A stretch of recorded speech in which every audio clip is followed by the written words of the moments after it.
El misterio de Belicena Vilca, la última princesa inca, por Nimrod de Rosario. 16º día. Sobre el Papa Benedictino Gregorio I, el creador del canto gregoriano, caben agregar dos cosas.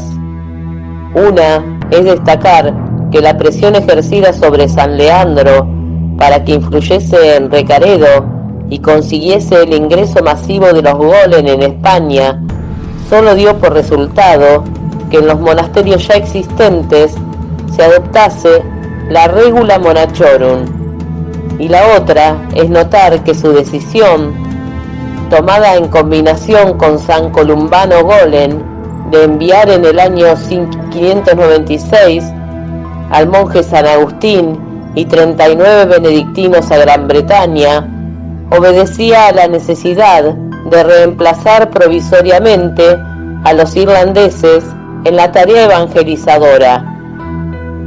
Aquella partida llevaba el cometido de evangelizar a los anglos y a los sajones, que no hacía mucho habían conquistado la isla. Según San Columbano y otros Golem, estos pueblos de sangre muy pura manifestaban natural predisposición contra los celtas y especialmente contra los irlandeses. Solo respetarían a otros germanos o a los romanos.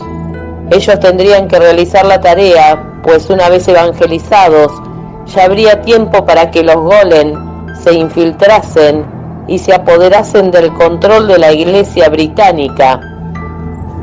En el año 600, el Bretwalda de Gran Bretaña era el rey Ethelberto de Kent, cuya esposa, princesa de los franceses y ferviente católica, favorece la conversión por los romanos de San Gregorio, pese a que tenía junto a ella a un obispo franco y a algunos sacerdotes de su pueblo. El éxito es grande. El rey y el pueblo se bautizan y en Canterbury se funda un monasterio benedictino con jerarquía de obispado.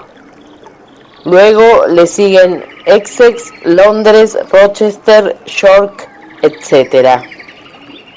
40 años después, los Golem estarán penetrando en los monasterios anglosajones desde la céltica Escocia, apoyados por el rey Oswaldo de Northumbria, incorporados como maestros en los monasterios benedictinos. A los Golem les resultará más fácil convencer a los anglosajones ya cristianos sobre la bondad de sus intenciones.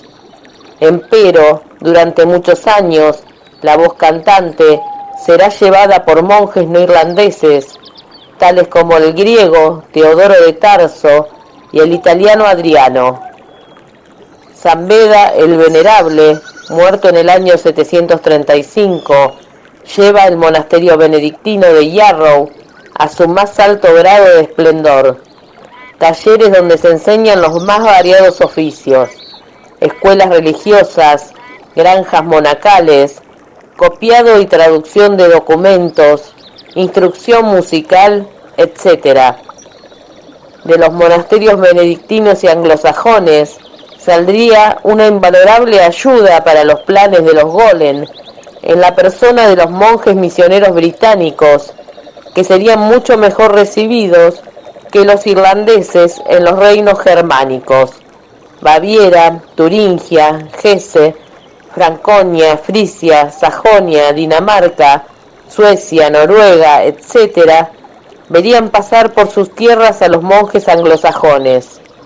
El mayor exponente de esta corriente inglesa, benedictina, fue indudablemente San Bonifacio. Procedía del convento benedictino de Nursling y su verdadero nombre era Winfrido. El Papa benedictino Gregorio II le concedió el nuevo nombre de Bonifacio en el año 718, junto con su misión de evangelizar a los germanos. La verdad atrás de todo ese movimiento era que los Golem sospechaban que los germanos aún conservaban las piedras de Venus y otros legados de los atlantes blancos, y procuraban hallarlos a cualquier costo. Por eso San Bonifacio, por ejemplo, se empeña en derribar la antiquísima encina del dios Donar en Heismar en el año 722, tratando de encontrar la piedra que una tradición germánica situaba en las raíces del árbol. Pero esta no era una tarea que el propio San Bonifacio tomaría personalmente entre sus manos. Para ello, contaba con miles de golem benedictinos bajo sus órdenes. La famosa piedra de Venus de los sajones, por ejemplo, sería buscada durante 50 años y costaría a los sajones, que al final la perdieron, miles de víctimas, atribuidas luego cínicamente a los esfuerzos de la cristianización. San Bonifacio no era pues un mero predicador, sino un gran ejecutor de los planes de la fraternidad blanca. Los archigolen, ocultos en los monasterios, y los papas benedictinos le revelarán estos planes en forma de directivas que él cumplirá fielmente. Uno de sus actos más fecundos para esos planes, por ejemplo, fue la universal difusión que imprimió a la idea de la superioridad del obispo de Roma, el representante de San Pedro en la tierra, sobre cualquier otra jerarquía eclesiástica o regia. En base a esa idea se asentará el poder del papado en la Alta Edad Media, y el papado benedictino y golem, se entiende, le responderá en consecuencia, dotándolo del palio arzobispal que le permitirá nombrar sus propios obispos y completar la jerarquía de sus sacerdotes. En el año 737, en Roma, recibe de manos de Gregorio III la máxima dignidad. Será legado papal en Alemania y dispondrá de amplios poderes para actuar. En aquel tiempo Alemania incluía el reino franco, el más poderoso de la cristiandad europea. Pues bien, el nombramiento de San Bonifacio tenía como objeto liberarle las manos para que llevase adelante un plan tan audaz como siniestro. En el Imperio Romano de Oriente, o Imperio Bizantino, el patriarca de la Iglesia estaba normalmente sometido a la voluntad del emperador. En Occidente sería necesario restablecer el poder imperial, pero fundado en una relación de fuerzas completamente inversa. Aquí el Papa dominaría a los reyes y emperadores, el sacerdote al rey, el conocimiento del culto a la sabiduría de la sangre pura. Y el instrumento para este plan, que permitiría a su vez concretar los planes de la fraternidad blanca y de los golem, sería la familia franca de los pipínidos. Los reyes merovingios se hacían llamar divinos, porque afirmaban descender de los dioses liberadores. Para el judeocristianismo, que sostenía con la Biblia idéntica descendencia de todos los mortales desde Adán y Eva, aquel origen no significaba nada. El único Dios era el Dios creador, Jehová Satanás, y nadie podía arrogarse su linaje, y fuera del Dios creador judeocristiano solo existían la superstición o los demonios. Así pues, era una cuestión de principios eliminar unos reyes que no solo declaraban tener linaje divino, sino que afirmaban recordarlo con la sangre. Esa vinculación entre la divinidad y la realeza, muy popular entre los francos, era un obstáculo molesto para unos sacerdotes que pretendían presentarse como los únicos representantes de Dios en la tierra. Al morir Carlos Martel en el año 741, le suceden sus hijos, Carlomán como mayordomo de Austrasia y Pipino como mayordomo de Neustria. Carlomán, que luego se retiraría al monasterio de Monte Cassino, concede a San Bonifacio total libertad para reformar la iglesia franca, de acuerdo a la regla benedictina. Otro tanto hará Pipino.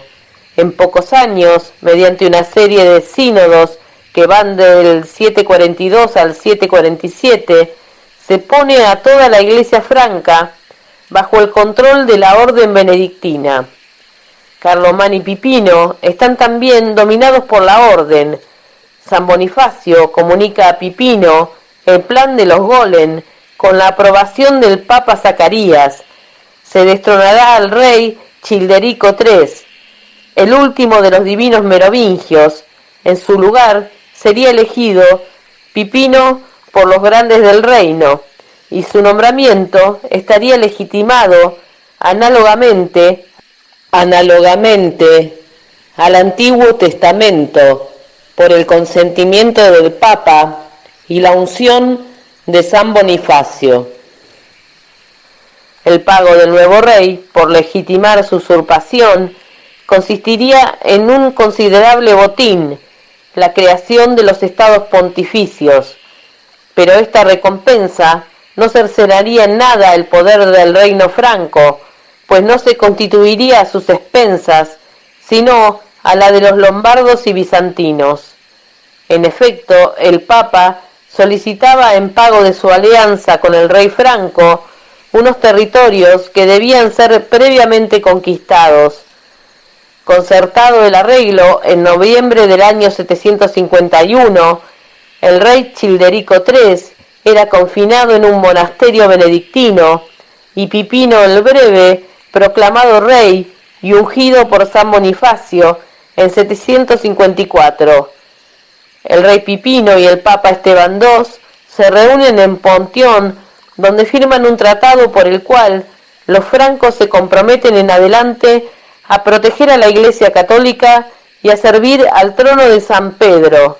De este modo, en 756, los francos donan a San Pedro el exarcado, Venecia, Istria, la mitad del reino longobardo y los ducados de Spoleto y Benevento.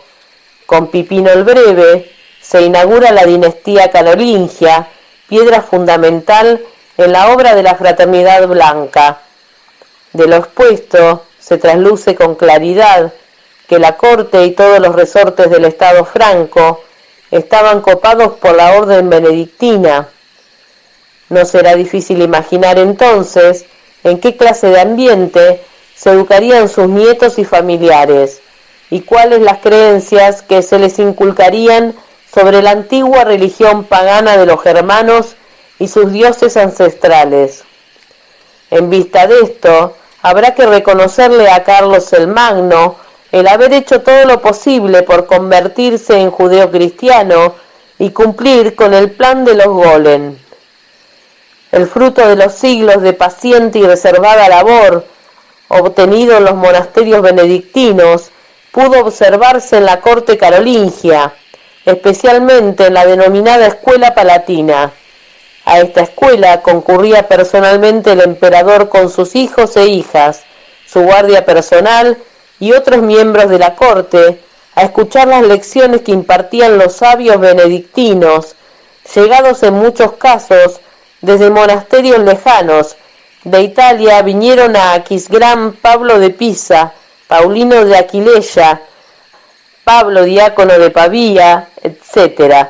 De España vino uno de los señores de Tarsis con la misión de espiar la marcha de la conspiración golem, trayendo a su regreso desalentadoras noticias sobre la magnitud y profundidad del movimiento enemigo.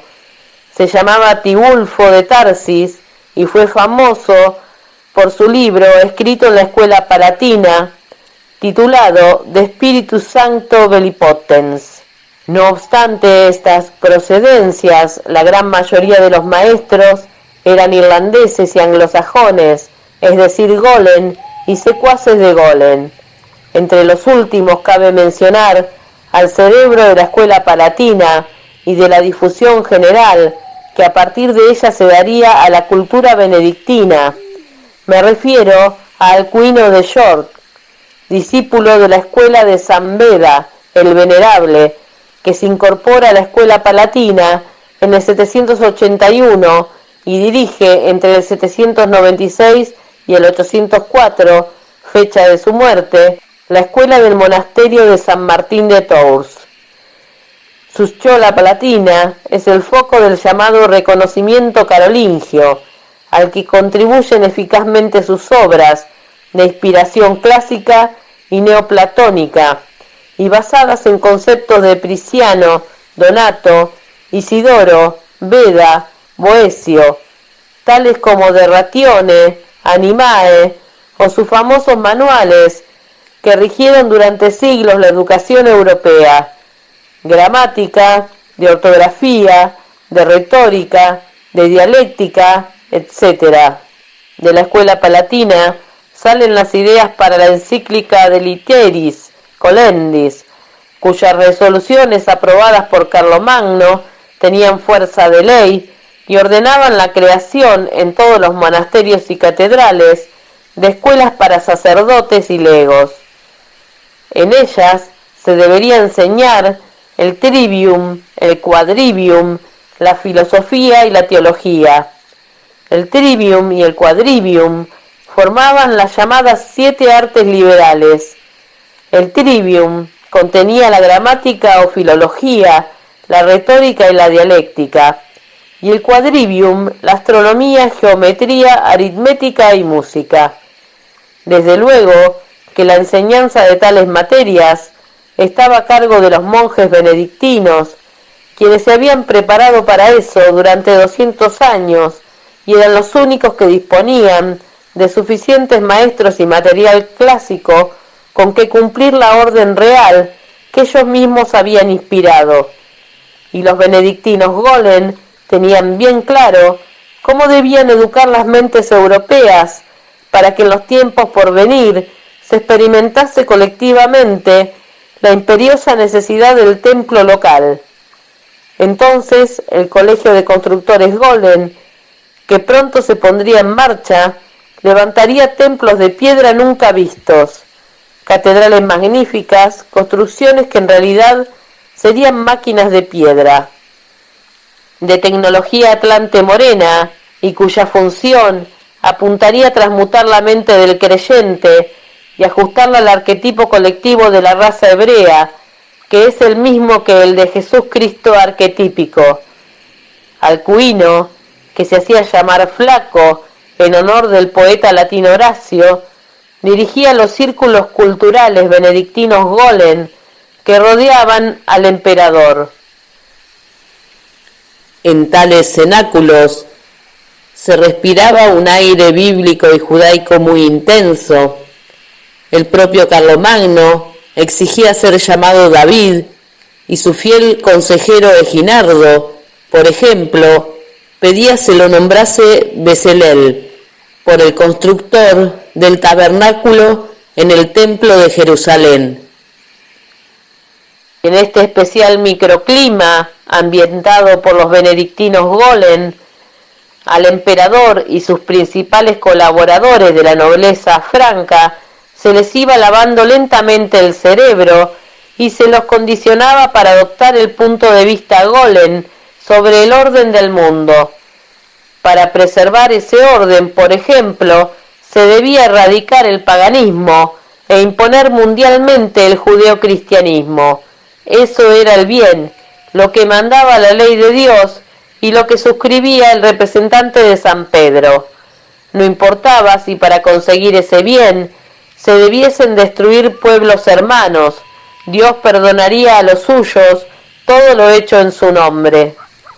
Los Golen condicionaban de este modo la mente del emperador, porque necesitaban un nuevo Perseo, un héroe que cumpliese la sentencia de exterminio que pesaba sobre el pueblo de sangre pura de los sajones y les permitiese robar su piedra de Venus.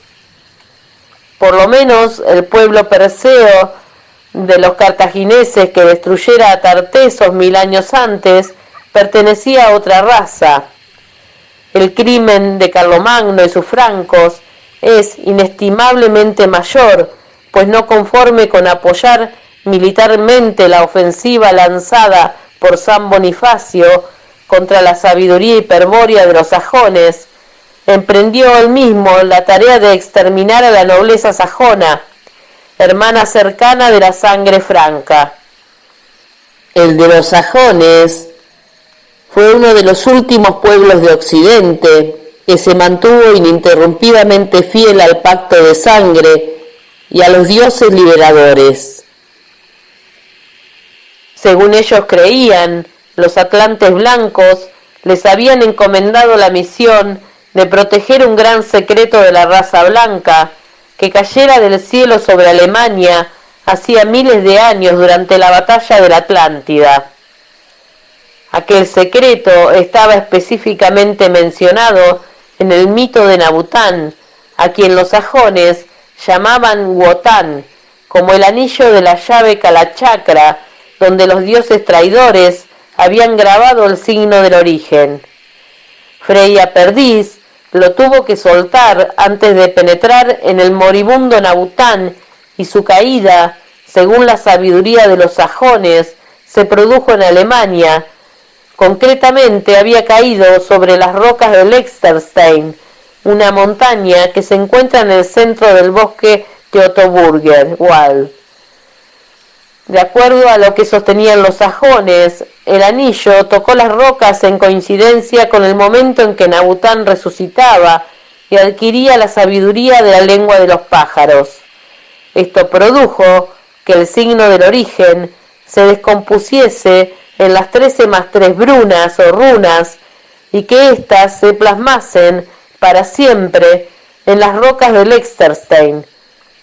Sobre una de ellas, la más prominente, cualquiera que posea linaje espiritual podrá ver, por ejemplo, a la bruna más sagrada para los atlantes blancos, la que representa al gran jefe Nabután, es decir, la runa Odal. Pero los sajones no solo conocían en esa fecha tardía del siglo VIII después de Jesucristo las brunas de Nabután, sino que habían logrado conservar, igual que los señores de Tarsis, su piedra de Venus. En la cumbre de Lechterstein se erguía desde tiempo inmemorial la Universalis Columna Irminsul, un pilar de madera que representaba el árbol del terror, donde se había autocrucificado Nabután para conocer el secreto de la muerte. Este santuario era venerado por los germanos desde tiempos remotos, y para evitar su profanación por parte de los romanos, en el año 9 después de Jesucristo, el líder querusco Arminio o Erminrich aniquiló el ejército del general Pluvio Quintillo Varo, compuesto por 20.000 legionarios en las proximidades de Teutoburger. Varo y los principales oficiales se suicidaron luego del desastre. Igual suerte no iban a tener los heroicos sajones 760 años después, frente a un enemigo abrumadoramente superior y que abrigaba hacia ellos una intolerancia irracional, semejante a la que Amílcar Barca experimentaba por los tartesios. Por supuesto que atrás de esa intolerancia de Carlomagno hay que ver, igual que en el caso de Amílcar, la mano de los golem, la necesidad implantada artificialmente en la mente de aquellos generales de cumplir la sentencia de exterminio. El pecado de los sajones era este: ocuparon el bosque y se entregaron con tal empeño a realizar su misión que impidieron durante años que los golem pudiesen acercarse a Lechterstein.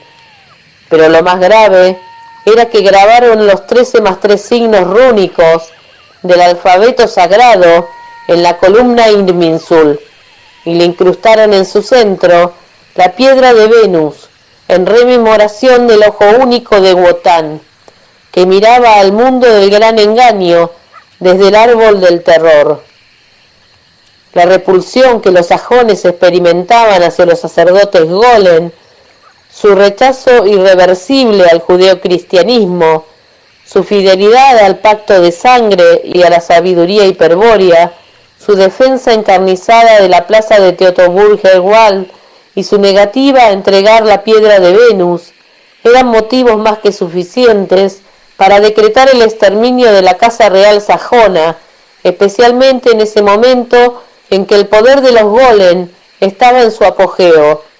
Solo así se explica la sanguinaria persistencia de Carlomagno, que durante 30 años combatió sin tregua a los sajones, pueblo cultural y militarmente inferior a los francos, y que si resistió tanto fue por el indómito valor que el espíritu hacía brotar de su sangre pura. En el año 772, las tropas del nuevo Perseo caen sobre Teotoburger-Wald y luego de encarnizada lucha logran tomar el Exerstein y entregarlo a los sacerdotes benedictinos Golen para su purificación. Estos no tardan nada en destruir la columna Irminsul y robar la piedra de Venus, condenando desde ese entonces a los sajones a la oscuridad de la confusión estratégica, a la desorientación sobre el origen.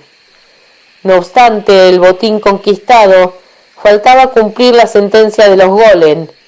En el año 783, en Verden, Carlomagno, en nombre de nuestro Señor Jesucristo, haría decapitar a 5.000 nobles sajones, cuya sangre pura consumaría en el sacrificio ritual la unidad del Dios creador Jehová Satanás.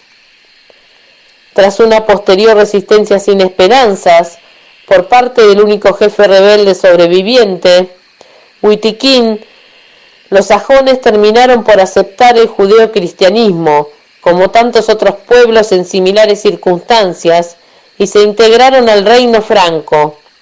Carlomagno moría en Aquisgrán en el año 814, pero ya en el 800 había recibido del Papa León III la consagración como emperador romano, justo pago para quien tanto sirviera a la Iglesia y a la causa de la orden benedictina. Le sucede como emperador su hijo Ludovico Pío, a quien sus contemporáneos apodaron el piadoso y el monje, por su dedicación a la Iglesia y su preocupación por poner definitivamente a los monjes francos bajo el poder de la orden benedictina. Apenas 3 años después de su coronación imperial concreta, ese anhelo de los Golen en el sínodo de Aquisgrán del año 817, en el que se acuerda imponer la regla benedictina a todos los monasterios de los dominios francos, es decir, a lo que pronto sería el Imperio Romano Germano, parte de España, Francia, Alemania, Dinamarca, Suecia, Frisia, Italia, etc., con la sanción de aquella ley imperial, el poder de la orden quedó consolidado lo suficiente como para que los Golen no pensaran en otra cosa. Los siguientes 270 años que en llevar a la perfección el Colegio de Constructores de Templos. En los 200 años precedentes acumularon el conocimiento de las ciencias, ahora pasarían a la práctica, formarían gremios de constructores compuestos de logias de aprendices, compañeros y maestros, masones, y tales logias serían laicas, integradas por gente del pueblo, pero dirigidas secretamente por la orden, que va a ser quien posea el plano y las claves del templo. También haría falta disponer de una clave final, un secreto que permitiría a los Golen llevar su obra a la máxima perfección, pero los Golen, y por ellos la orden benedictina, contaban con la palabra de la Fraternidad Blanca, de que tal secreto les sería confiado cuando su misión europea estuviese a punto de concluir. Aquel secreto, aquella clave de las claves, consistía en las tablas de la ley de Jehová Satanás, las que el Dios creador entregó a Moisés en el monte Sinaí y que posibilitaron luego a Hiram, rey de Tiro, construir el templo de Salomón, el templo de los templos. En ellas estaba grabado, mediante un alfabeto sagrado de 22 signos, el secreto de la serpiente, es decir, el más alto conocimiento que le es permitido alcanzar al animal hombre. Las palabras con las que el Dios Uno nombró a todas las cosas de la creación. Con estas tablas en su poder, los Golen estarían en condiciones de levantar el templo de Salomón en Europa. cumpliendo así con los planes de la Fraternidad Blanca y elevando al pueblo elegido al trono del mundo. Claro que antes de llegar a tan maravillosas realizaciones, la orden benedictina tendría que resolver varios problemas, además de poner en marcha el Colegio de Constructores de Templos. Habría que crear las condiciones para que los pueblos del Imperio Romano apoyasen la existencia de una orden militar en el seno de la Iglesia Católica. Tal orden tendría una doble función. Por una parte, custodiar en el momento que la Fraternidad Blanca decidiese entregarla a los golem las tablas de la ley desde su actual ubicación en Jerusalén hasta Europa. Y por otra parte, servir como fuerza militar de apoyo a la constitución de la sinarquía financiera o concentración del poder económico que sería necesario establecer en Europa como paso previo al gobierno mundial del pueblo elegido.